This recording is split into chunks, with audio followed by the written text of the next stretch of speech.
Producing a frequency table for numerical data is very similar to categorical data.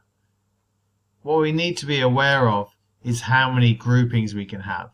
So if we look at number of siblings, this would be just about okay to have, in this case, 8 groupings. We have 0 siblings, 1, 2, 3, 4, 5, 6, and there's an extra 1, 7.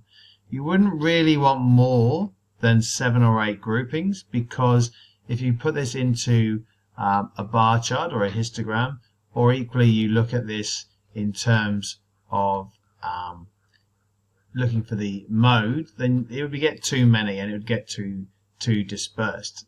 So if we do the same thing as we did before, we find number of siblings is 4.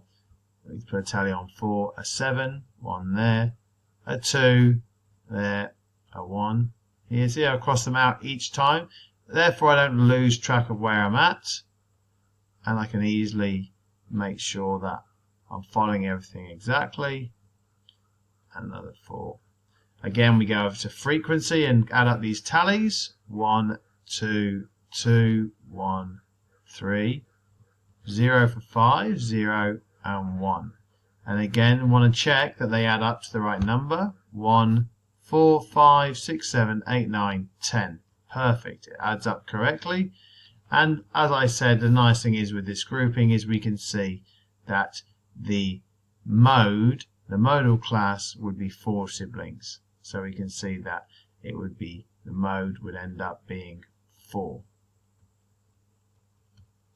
Now what happens if we have not siblings this time, but we go for let's say height?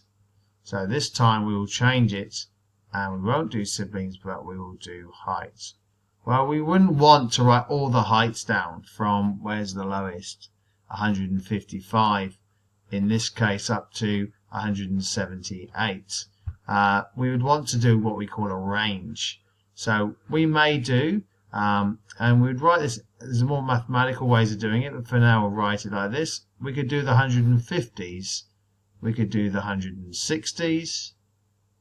This isn't exactly perfect because we're missing some values and I want you to think about that. But for now, this will be suffice.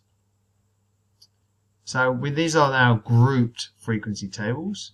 Height of 170, that would go in this grouping. 157, 170 again. 166 goes in here, 170 again. I find it bizarre as that.